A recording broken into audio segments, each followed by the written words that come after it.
Nós estamos vivendo em um momento, 6.000 anos de pecado, né, pastor? Os 6.000 anos de pecado encarregou para que acontecesse um fenômeno que é o fenômeno mais desastroso da história humana, da história pós-queda, que é o que se chama de anomia.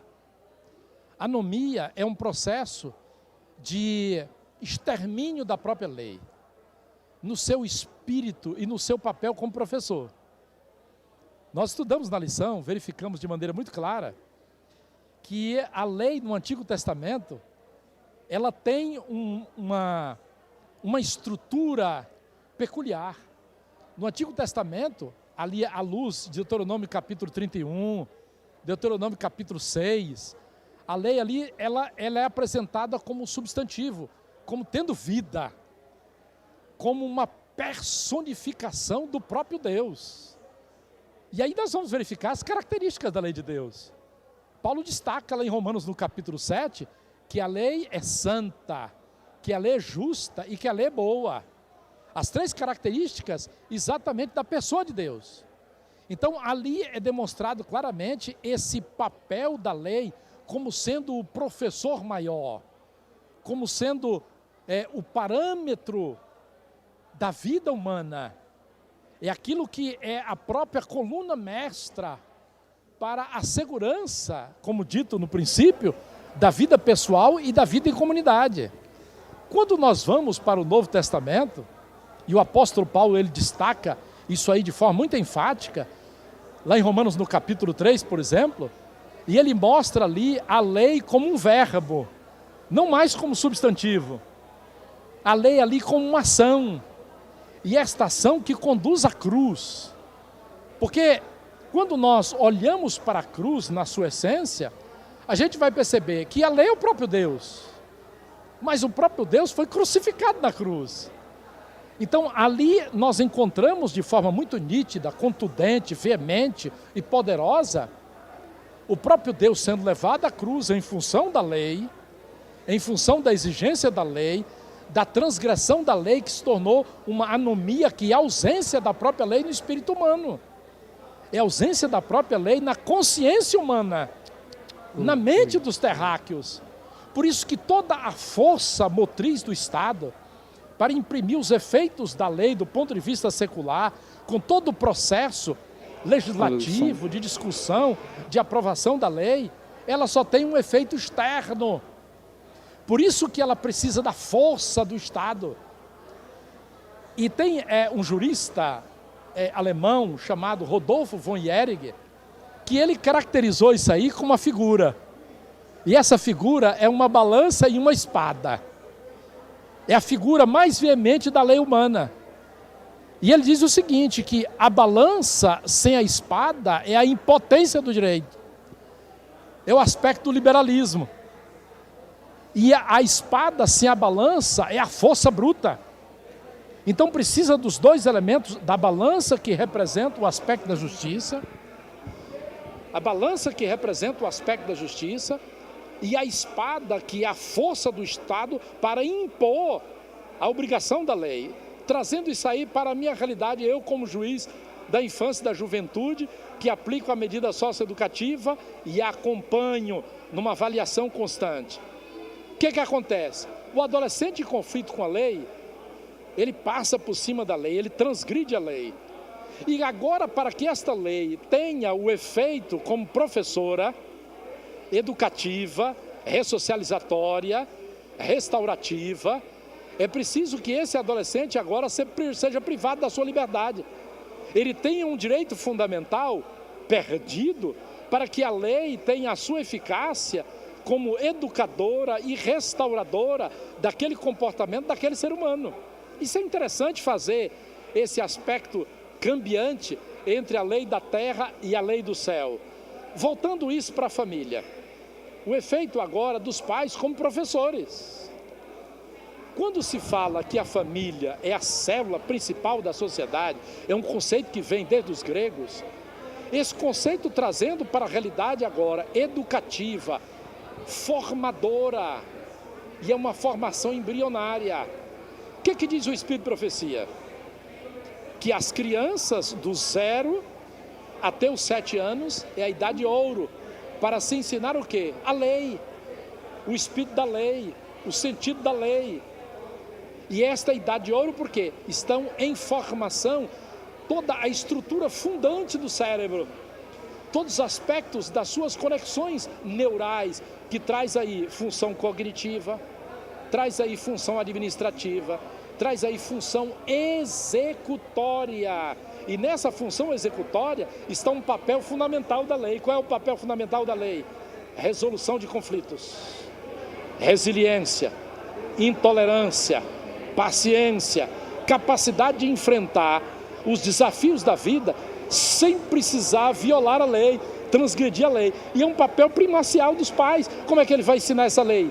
Lá em Deuteronômio capítulo 6 fala: conteúdo do amor, da disciplina baseada no amor, de uma disciplina que tem que ser de maneira contínua, ininterrupta, full time, porque isso aí vai fazer parte do inculcar dessa estrutura da lei, dos princípios da lei, nos neurônios, nas conexões neurais. Por que nós estamos tendo uma sociedade que está vivendo hoje na anomia, que está vivendo hoje numa transgressão que é crônica?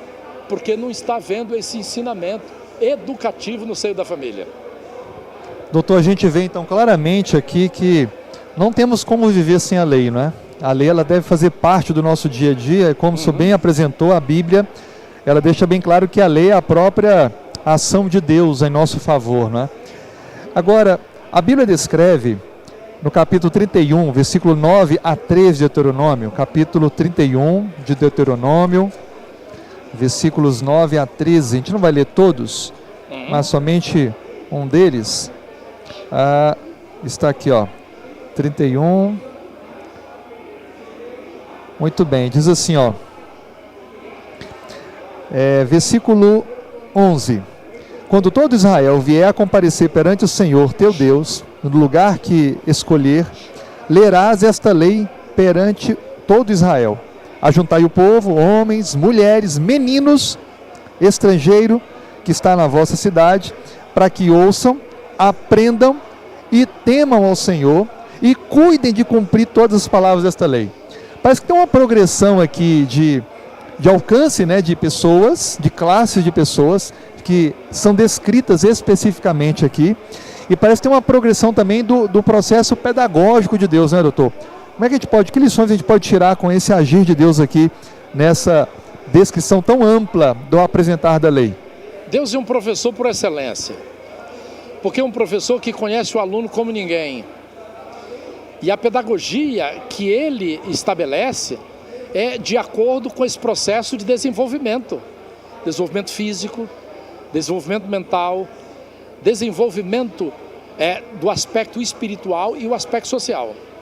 O apóstolo Paulo, falando basicamente sobre esse contexto, ele diz assim: quando eu era menino, eu falava como menino, eu comia como menino, eu fazia as coisas próprias de menino, mas quando eu fiquei adulto, eu tenho que deixar as coisas de menino. O que isso mostra? É o processo progressivo do ensino-aprendizagem. E esse processo progressivo, ele precisa ser entendido na dinâmica entre o pai e a mãe.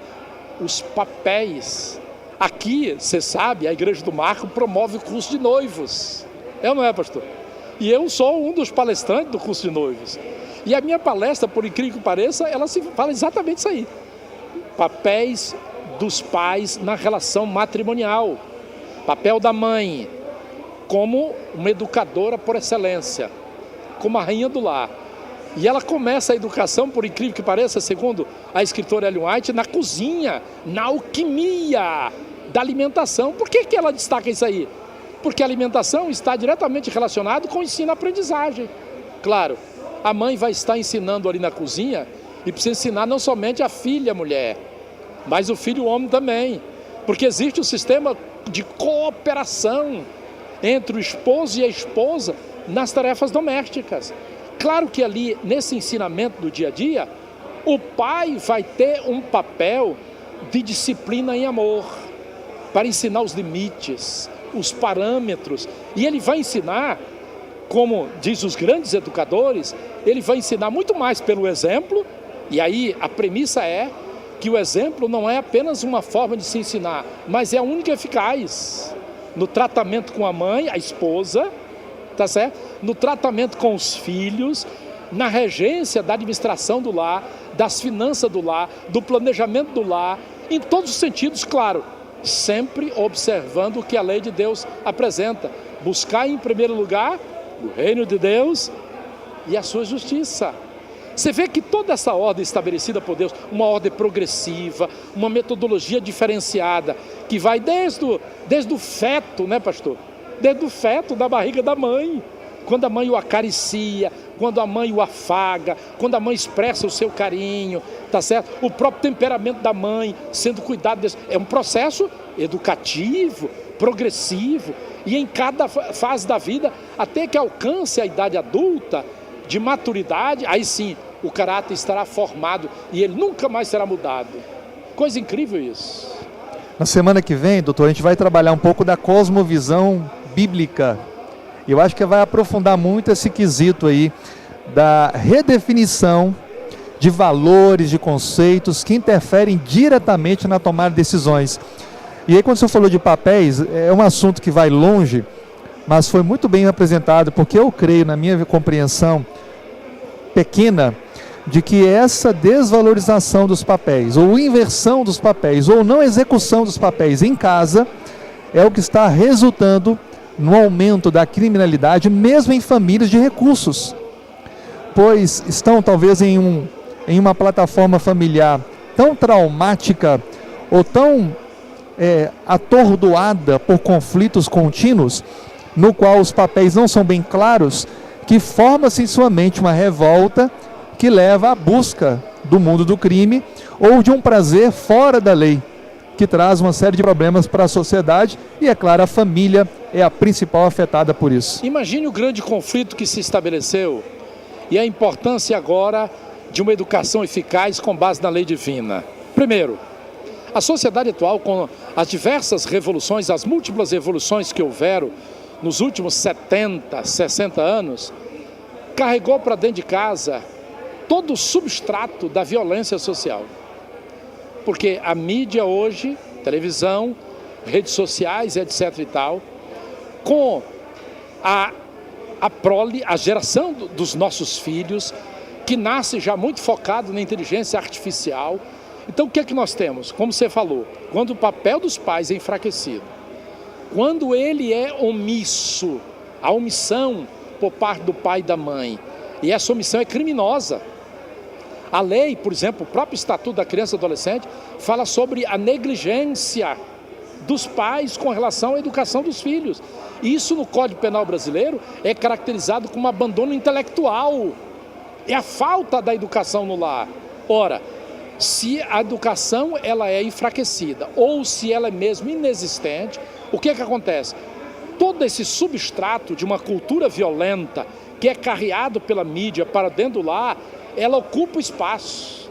E aí está o sentido que eu destaquei no princípio, de uma cultura da anomia, que é a ausência do próprio espírito da lei no coração dos filhos. Por isso que a sociedade está sangrando, amigo. Essa é a razão de ser. A essência da coisa está exatamente nesse ponto. Doutor, como é que a gente lê um texto bíblico aqui no início, que fala: amarás o Senhor teu Deus de todo o coração, toda a tua alma, toda a tua força. E agora o texto que a gente lê do Deuteronômio 31, fala que eu tenho que ouvir, aprender, cumprir a lei e aprender a temer a Deus.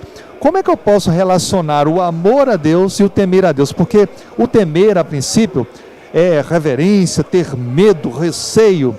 Mas como é que a gente poderia entender essas duas palavras, trazendo uma compreensão integral da nossa relação com Deus e a sua lei?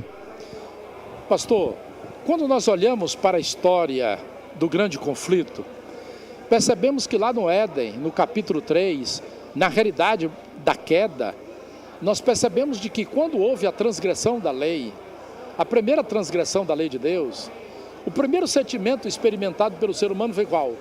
O medo. O medo é o sentimento mais desastroso e destruidor que nós temos em toda a sociedade. Imagine só, hoje nós temos milhares e milhares de leis no Brasil. Quando você encara a lei só no sentido do medo, o temor como medo da lei, pelas consequências que isso pode advir, cadeia, prisão, numa condição desumana, feito animais, dentro de um sistema com quase 1 milhão de presos do Brasil. Esse gera um efeito. Quando você encara como tal, e aí é o sentido da lei de Deus, esta lei no sentido do respeito a ela, pela importância e a relevância que ela tem no trato com a tua felicidade. Porque quando você vive num clima de insegurança, de instabilidade social, isso afeta diretamente o teu equilíbrio psicoemocional. Onde é que está a tua felicidade? Então a lição destaca que o amor e o temor a Deus são parte da mesma moeda. Não existe discrepância, não há elementos que estão em conflito aí. Porque o temor a Deus está na raiz do próprio ensinamento e da pedagogia da lei. Está relacionado com o respeito a Deus, com a adoração a Deus e o próprio amor a Deus. É um temor que foi estabelecido no princípio, na própria estrutura nuclear da nossa célula, do nosso neurônio, que é a nossa dependência a Ele, a nossa necessidade dEle, e a consciência de tudo isso aí, como isso nos traz felicidade. Quando você vai, por exemplo, lá para o Salmo 119, que é o maior salmo da Bíblia, é o maior capítulo da Bíblia, com 176 versículos, nós vamos encontrar um tratado da excelência da lei. E ali o salmista, ele repete enfaticamente que guardar a lei traz grande felicidade, tanto que ele expressa que ele obedecia a lei por amor, e o amor brotava espontaneamente. Quando, por exemplo, lá João, lá na sua primeira carta, no capítulo 4, verso 18, ele diz o seguinte, que o amor lança fora todo medo. Que coisa interessante. O amor lança fora todo medo. Então, na realidade, essa relação existente entre a lei de Deus e o observador é uma relação que não há medo, porque a sua essência é o amor que produz obediência, o amor que produz respeito e o amor que produz adoração.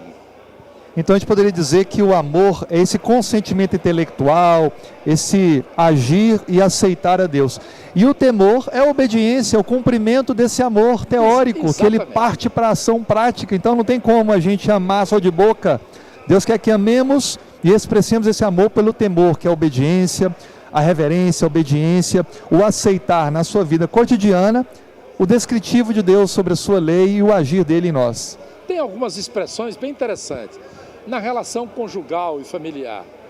As expressões são premissas que dizem assim: quem ama não abusa, quem ama não causa sofrimento.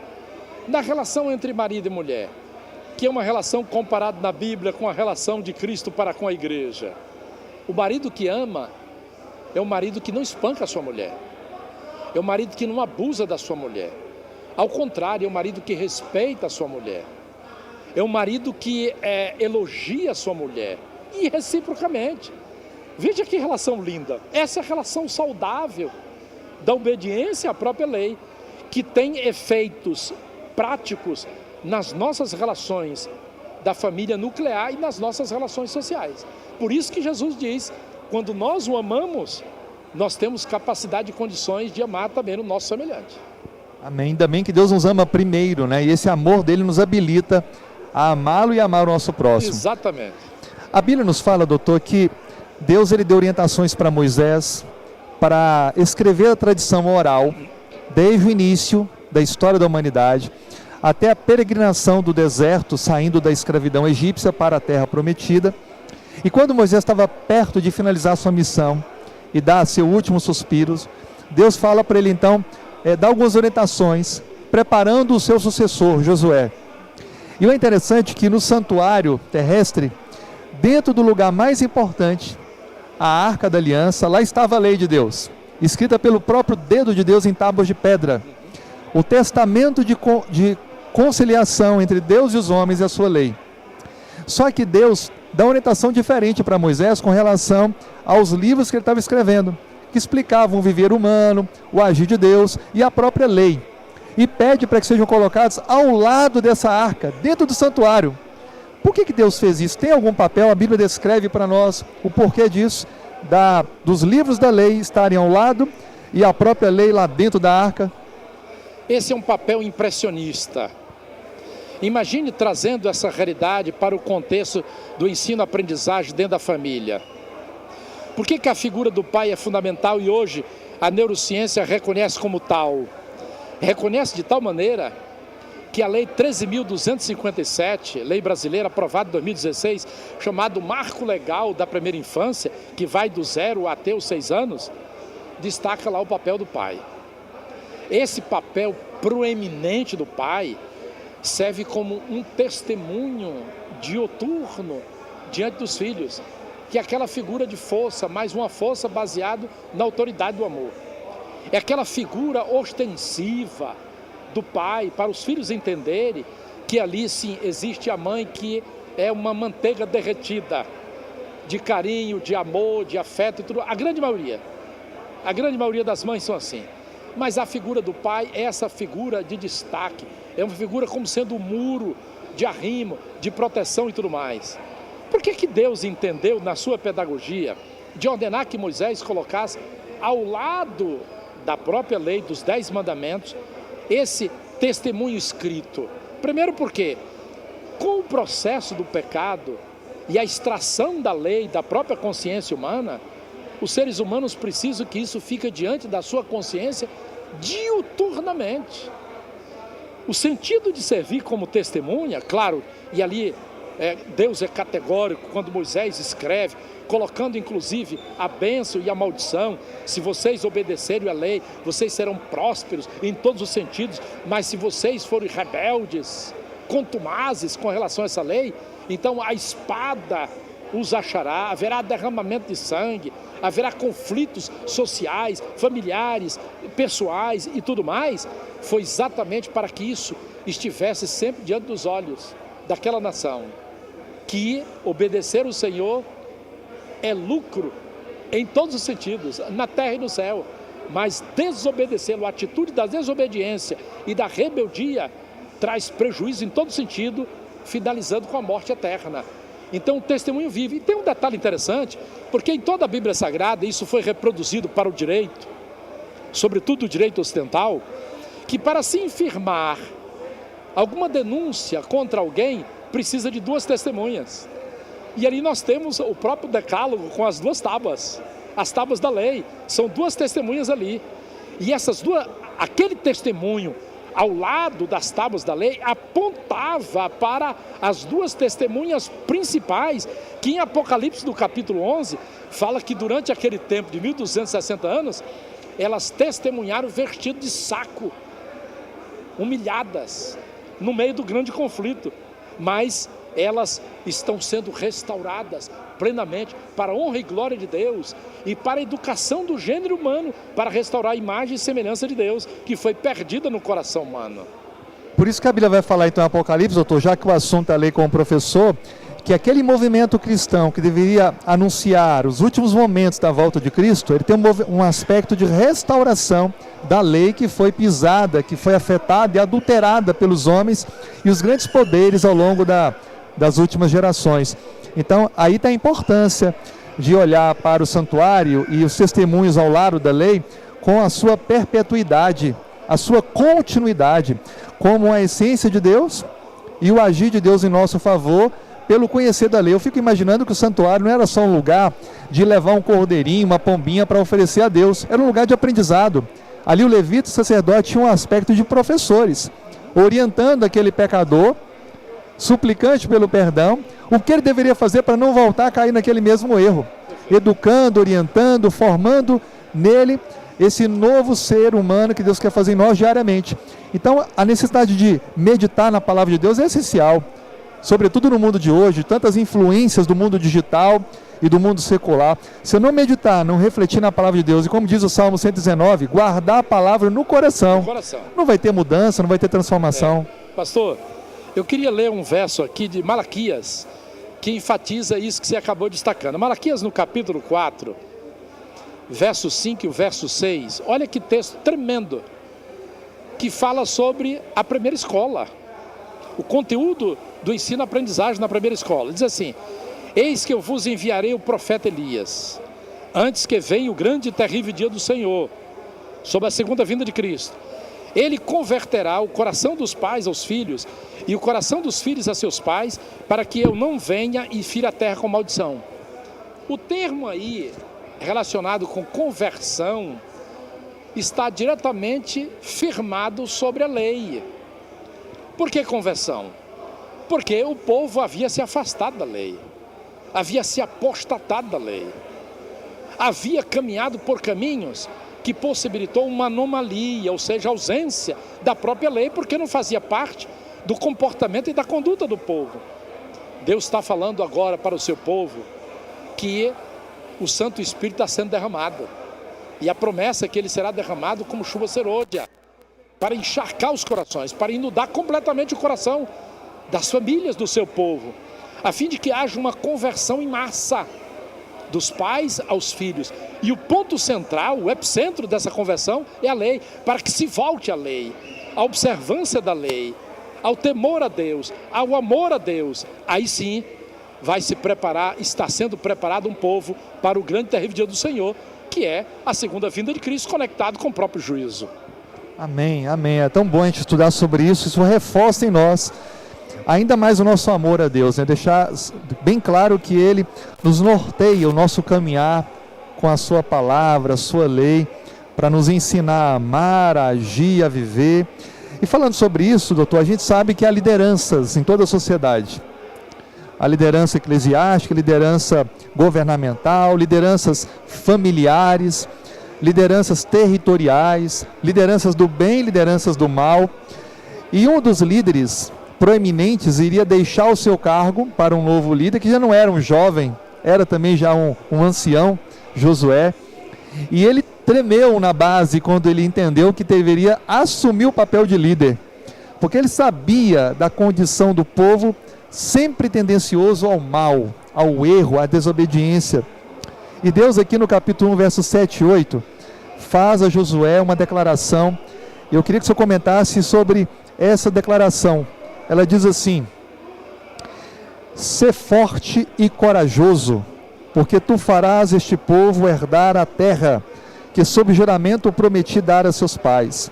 Tão somente, sê forte e corajoso, para teres o cuidado de fazer segundo toda a lei que meu servo Moisés te ordenou, e dela não desvies, nem para a direita, nem para a esquerda, para que sejas bem sucedido por onde quer que andares. Doutor, que aspecto tem de base para o ensinamento desde dentro de casa? Essa fala, esse empoderamento de Deus a Josué como líder agora de uma grande nação de milhões de pessoas. Vamos trazer essa ordem motivacional divina para Josué, para a realidade prática do lar. Primeiro, quem é que empodera o pai e a mãe para a educação dos seus filhos? É o próprio Deus. É o próprio Deus. O interesse de Deus na restauração humana começa com a família, porque na criação ele começou com a família. O primeiro processo pedagógico começou com a família. E começou também no contexto do matrimônio. Começou no contexto de uma bênção de multiplicação. Crescei, multiplicai-vos e enchei a terra. Dominai sobre ela. O cuidado com amor. Quando Deus chega a Josué, primeiro, Josué tinha a grande família de Deus. Não uma família nuclear como a responsabilidade do pai e da mãe, mas a grande família de Deus. Que hoje nós temos a igreja do advento, o remanescente de Deus, da profecia bíblica e tudo mais. Então, o mesmo comando divino para Josué, para que ele fosse forte e corajoso, para, primeiro, observar a lei nos seus detalhes, nas suas entrelinhas, porque a lei é que iria, de fato, comandar, a lei que seria o verdadeiro professor, e Josué seria o servo da lei. Veja que esse detalhe é interessante. Quando ele diz assim: você deve cuidar em estudar o livro da lei de dia e de noite, Isso nos mostra o processo do aprendizado contínuo, lá de Deuteronômio capítulo 6. E isso ele faria dele, e agora como um exemplo e uma testemunha viva de Deus diante da nação. Veja o efeito da liderança. Você sabe que essa liderança representativa do governo divino, que foi estabelecido na ordem humana, inclusive deveria servir para a constituição do pacto social da sociedade. Dos três poderes, executivo, legislativo e judiciário. E quando nós demos assim um olhar rápido na condição brasileira hoje, e vemos nosso país tão afundado no contexto da corrupção e os seus efeitos, que são desastrosos na aniquilação de milhares e milhares e milhões de vidas de brasileiros. Por quê? Porque na sua essência e na sua maioria, esta liderança está comprometida, não com o governo divino, mas com o governo da contrafação, que você falou aí, com o governo do mal, que é um governo corrupto, é um governo assassino, é um governo da mentira, é um governo do engano, é um governo da coerção e tudo mais. Então ali, primeiro, é preciso ser forte e corajoso para obedecer a lei de Deus. Porque o reino de Deus, pastor, não é um reino de covardes. A desobediência, ela vem de uma grande covardia conosco mesmo, com a família e com a própria sociedade, amigo. A gente poderia também dizer que é uma coragem que dá ousadia para defender princípios em um mundo que princípios já não são mais seguidos, né? Exatamente. Imagine só, você defender o sábado. Vamos trazer uma realidade prática. Essa semana, nós estávamos com 2 ações diretas de inconstitucionalidade para ser julgado no Supremo Tribunal Federal no dia 14. Foi adiado pela questão lá do líder do PCC, do habeas corpus, que foi julgado. E a questão debatida foi exatamente o questionamento se a lei federal que protege os sabatistas é uma lei inconstitucional. Está sendo discutido no Supremo Tribunal Federal. Foi a partir de 2 casos. Uma professora adventista que foi demitida porque foi obrigada a trabalhar no sábado, e um irmão nosso, inclusive de Manaus, que prestou um concurso público para promotor de justiça, tirou em primeiro lugar, mas não pôde assumir, porque a última prova era sábado e ele não fez. E agora está sendo discutido exatamente essa questão lá. Então, defender esses princípios, por exemplo, princípio da guarda do sábado, diante de um cargo que é um dos melhores da nação, que você adquiria estabilidade para sempre, durante toda a sua vida, porque é um cargo vitalício, mas você colocou em xeque por defesa a um princípio maior. Isso precisa ter coragem, destemor. Então, de fato, essa fala de Deus de Josué, ela transcende o tempo e alcança cada um de nós. Exatamente. Em nossos níveis de liderança e até na vida pessoal, para sermos corajosos, nos seguir, no obedecer à lei de Deus. Nós temos aqui, doutor, muitas participações. Eu queria ler para não ser injusto com todos aqui. A Aparecida, ela fala: muito obrigado, doutor, é isso mesmo, não podemos ser omissos, negligentes, temos que livrar nossos filhos. A Noemi colocou: hoje os papéis se inverteram, ou foi os valores, mas que bom que a Bíblia é um guia tremendo. A Elian Zancott, ela fica feliz fazer parte da família adventista, onde se guarda a lei por amor a Jesus. O amor vem primeiro. Exato. Obrigado, Elian, foi muito bem colocado. O Davi, quem pode completar? Quem ama não abusa, quem ama não fere, quem ama não trai, não é isso? Eu mencionou aqui. Não traz sofrimento. O Joaquim da Silva, muito feliz aqui pela participação no estudo da lição. Mais algumas participações aqui. A Aparecida coloca assim: eu sou a única adventista na família de 8 irmãos, ou seja, não é fácil, né? Quando você cai, né? Tem que ter coragem. Coragem, Aparecida. Deus abençoe e te use. O Raimundo Costa: Deus, o nosso onipotente Pai, nos estende sua misericórdia e pede que confiemos em sua promessa. Amém. Trazendo essa figura nuclear, né, do Pai, ele é o nosso verdadeiro Pai, educador. O Mádio Amaral, ele coloca aqui que está feliz por participar e fazer parte da família de Deus. A Regina Almeida: a lei de Deus é perfeita. Amém, obrigado. Doutor, qual a relação, para a gente chegando à conclusão, do sucesso, que o mundo entende ser sucesso, e o sucesso ser bem sucedido que Deus fala que tem aquele que guarda a sua lei?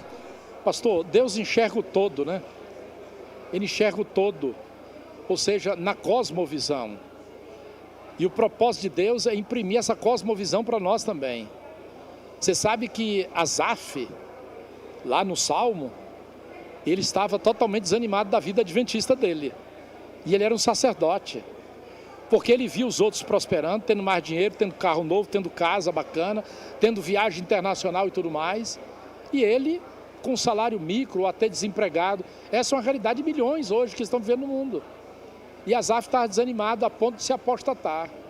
Quando ele entrou no santuário, veja lá, acho que é o Salmo 70, né? É o Salmo 70 ou 72. Quando ele entra no santuário, aí é quando ele tem a cosmovisão. E ele percebe o destino daqueles que é considerado pela visão secular como sendo os homens de sucesso, os homens do dinheiro, os homens do poder e tudo mais. Só que isso se esvai quando você olha para o todo, quando você olha para a eternidade de glória. Sem contar, eu assisti um testemunho de um banqueiro em São Paulo, anos atrás, que acabou se convertendo ao adventismo, e ele diz o seguinte: engana-se aqueles que acham que o rico, o poderoso, ele não tem necessidade.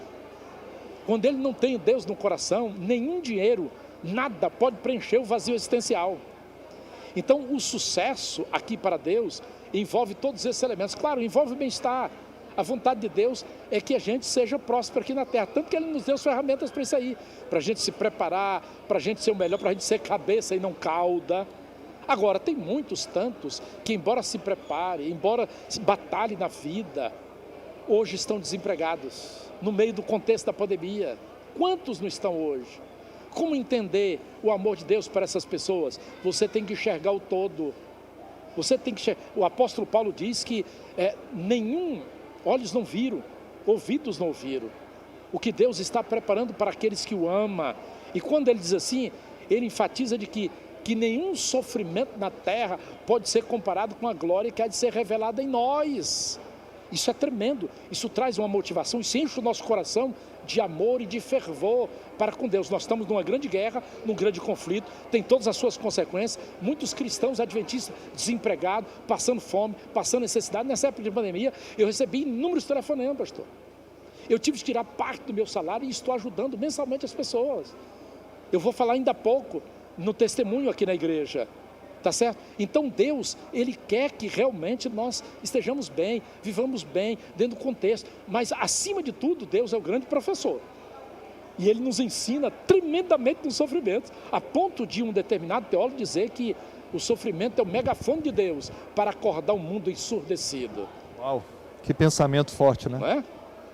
Então a gente pode entender que pessoas boas, fiéis a Deus, por fazerem parte de um mundo de pecado, são acometidas por males, sem perdas, mas isso não faz delas mal-sucedidas. Não. Desde que permaneçam firmes em Deus, como diz Asaf, né? Ele conheceu o fim dos ímpios e então se conteve com o agir de Deus, porque ele estava com a esperança que os outros não têm, que é a salvação em Cristo, né? O propósito de vida. Então eu creio que, como cristãos, a gente não deve fazer exigências para Deus. A gente deve honrar a Deus, ser fiel a Deus e deixar Ele cuidar de nós. Ainda que a nossa vida não seja próspera no olhar deste mundo, mas ela será próspera porque ela terá continuidade, ela será eterna. Amém, amém. Amém. E outro detalhe, eu queria concluir, se você me permitir, pastor. Quando fala a respeito do exemplo de Cristo, que Ele foi o modelo, Ele foi o exemplo não somente como aluno, né? Como aluno, Ele é o exemplo no seu grau máximo, porque Ele estava sempre submisso ao grande professor que é Deus Pai. Sobre todos os aspectos nós encontramos, mas Ele é o professor.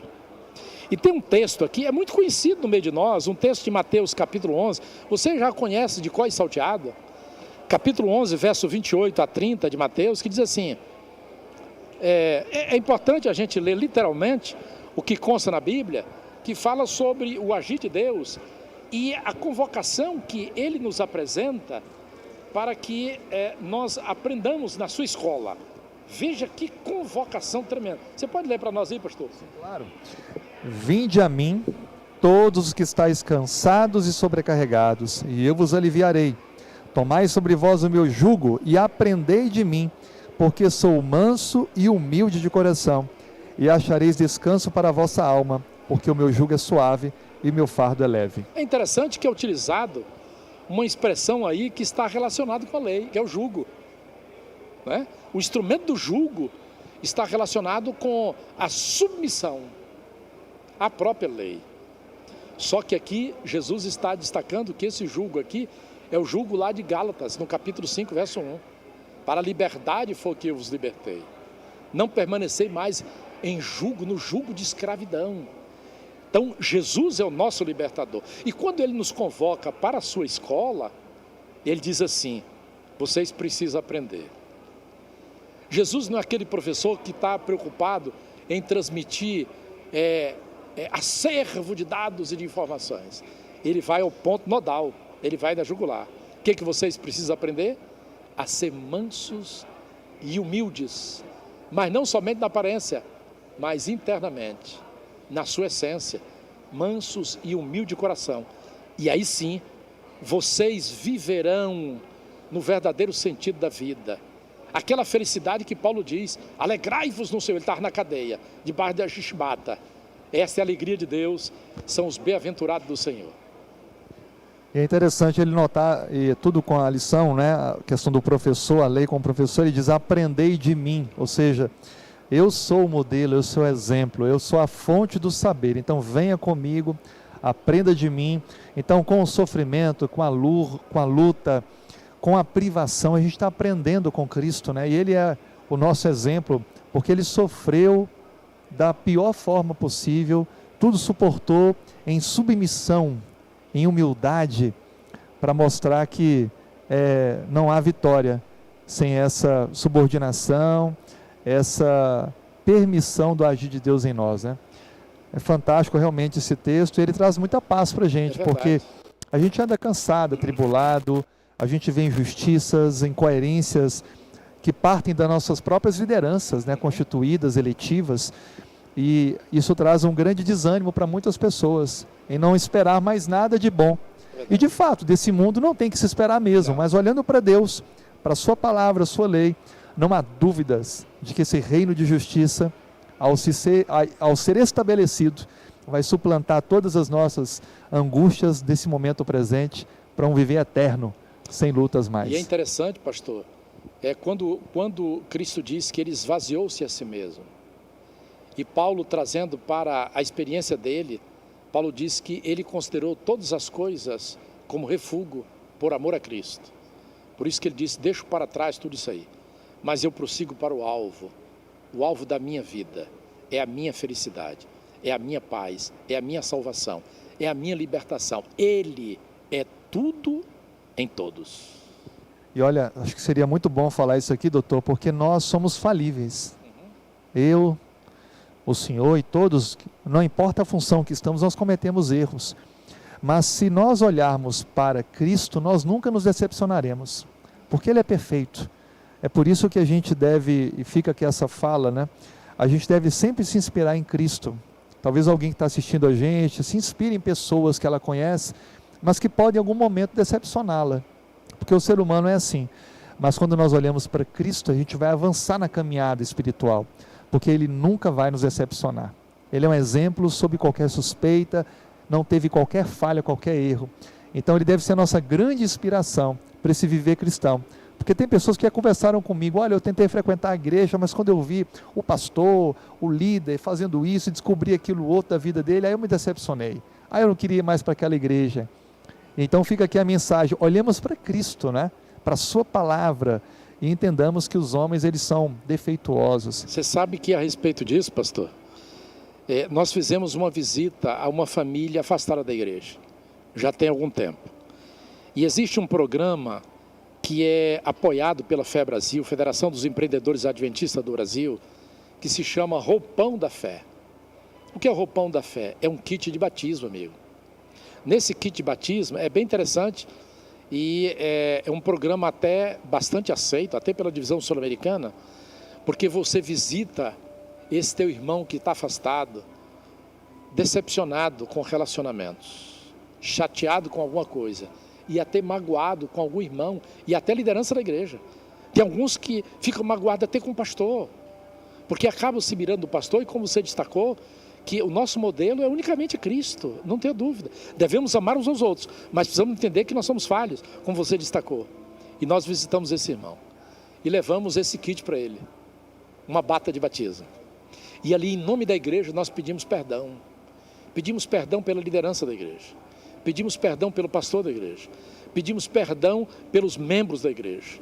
Pedimos perdão e ali em lágrimas e cantando, nós apresentamos para ele o convite.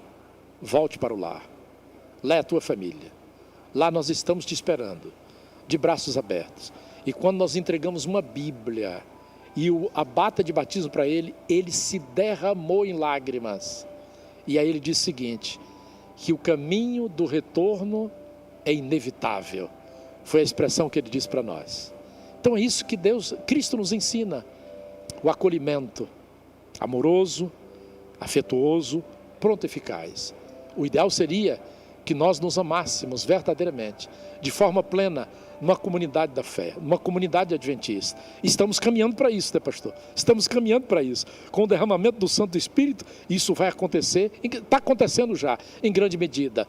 Mas, quando houver esses desentendimentos, essas mágoas, você que está nos ouvindo, que de repente sentiu-se de alguma forma afetado, por algum olhar, por algum aperto de mão, ou pela ausência dele, ou por alguma palavra áspera que você ouviu, ou por algum comentário, por algum mexerico. Entenda o seguinte, Cristo te ama, e esta é a igreja dele, aqui no hospital. Amém. Que inspiração, viu, doutor? De fato, a gente precisa aprender que o amor é o principal instrumento de Deus para transformar vidas. A gente falou tanto da lei, não é? Mas tem que ficar claro aqui que a lei é o viver prático, mas o amor tem que ser o fundamento. Ele tem que ser o que move a obediência. Se não tiver amor, não adianta eu querer ensinar para as pessoas a lei de Deus, os seus requisitos e termos, se eu não fizer isso com a minha própria vida, amando. Então, aonde o termo da lei não chega, o amor alcança, e o amor transforma. Por isso que o amor é o cumprimento da própria lei, não é? Porque quando você olha para as duas tábuas, quando você ama a Deus de todo o coração, você obedece a primeira tábua, os 4 primeiros mandamentos. Quando você ama o teu próximo, você obedece o que contém a segunda tábua, porque são os princípios que conduzem a nossa vida para a felicidade.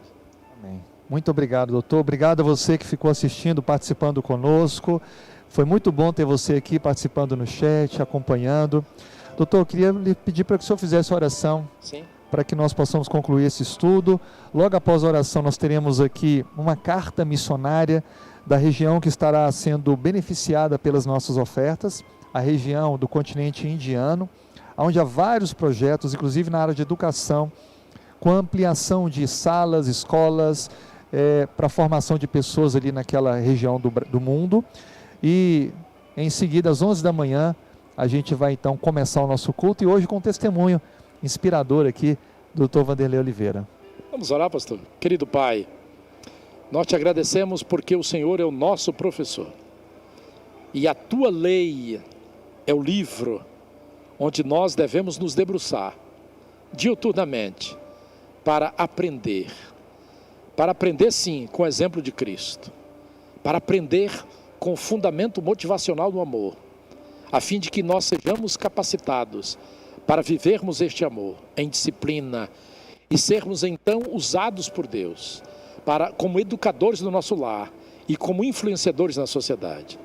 Toma estes teus filhos e filhas, estes que estão nos assistindo, suas famílias preciosas, Senhor. Toma esta igreja, o teu povo espalhado na terra, reaviva-nos e nos prepare, Senhor, para testemunharmos de Ti com poder, a fim de concluir a pregação do Teu Evangelho e vermos Cristo ainda voltando em nossa geração, em poder e grande glória, para nos conduzir até a eternidade. São as bênçãos que te pedimos e agradecemos em nome e pelo amor de Jesus. Amém, Senhor Deus. Amém.